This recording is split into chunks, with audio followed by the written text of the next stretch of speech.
Hello friends, कैसे हैं आप? अच्छे हैं? उम्मीद है आप सब अच्छे ही होंगे।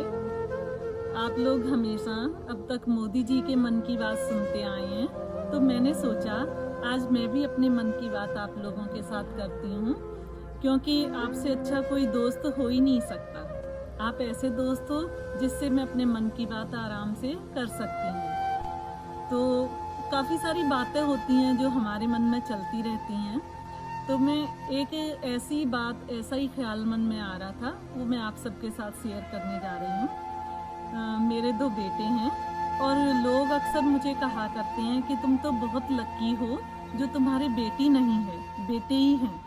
लेकिन उनको क्या पता कि माँ तो माँ होती है, चाहे वह बेटी की हो या बेटे की। अपने बच्चे से उसको बहुत प्यार होता है।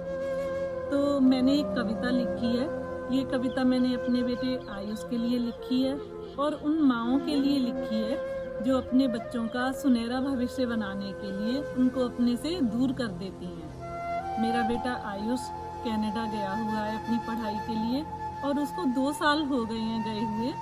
तो ये 2 साल का जो समय है मैंने कैसे निकाला है मैं ही जानती हूँ। ऐसा कोई भी पल नहीं है, ऐसा कोई भी टाइम नहीं है जिस पल मैंने उसको याद नहीं किया हो।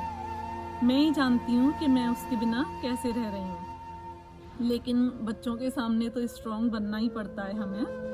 तो ये मैंने कविता लिखी है और मेरी कविता का जो टॉपिक है, शीर्षक है, वो है बेटे भी विदा होते हैं।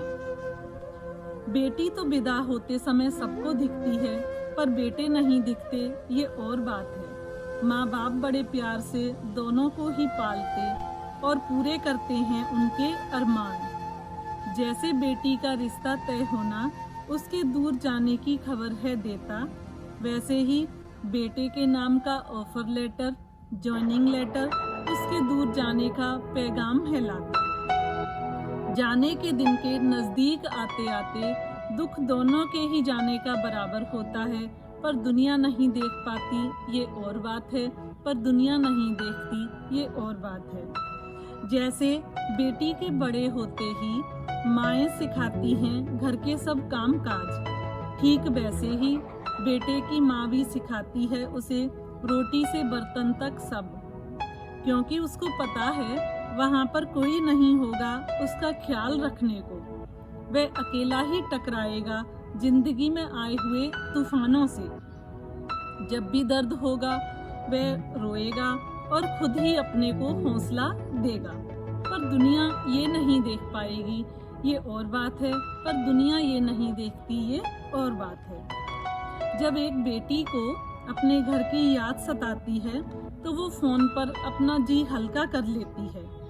याद तो बेटे को भी आती है घर की, पर हमेशा हंसकर कहता है कि मुझे नहीं आती। और मेरे जैसी माएँ हंसकर कहती हैं कि कभी तो याद कर लिया कर। जो खाने में नखरे 1000 करता था, अब आज उसे सब पसंद है। जिसे पसंद थी तवे से उतरती हुई गर्मा गर्म रोटी, आज वो ठंडी भी सहज ही खा लेता है। पर दुनिया नहीं देखती, ये और बात है। पर दुनिया नहीं देखती, ये और बात है। माँ के साथ जो एक बेटी की तरह सारा दिन चिपका रहता था, आज खुद ही जल्दी जल्दी उठ तैयार हो काम पर जाता है। एक वो भी दिन था जब वो बेफिक्र हुआ करता था, पर आज उसे पूरे परिवार की चिंता है, सबका ख्याल है। खर्चों को सीमित करना बिल्कुल एक बेटी की तरह ही सीख गया है। पर दुनिया नहीं देख पाती, ये और बात है। पर दुनिया नहीं देखती, ये और बात है। जैसे एक बेटी के घर आने का इंतजार रहता है पूरे परिवार को, ठीक उसी तरह ही परिवार बेटे के आने की बाट जोहता है और उस पल का बेसब्री से इंतजार करता है जब बेटे को सीने से लगाएगा। बेटे के आने से पहले ही माँ पूरा मेन्यू तैयार कर लेती हैं खाने का। घर के बेटे से अलगाव का दर्द परिवार ही समझता है, पर दुनिया नहीं देखती, ये और बात है। पर दुनिया नहीं देख पाती, ये और बात है। हमेशा लापरवाह, बेफिक्र, मस्त मौला से लगते हैं बेटे।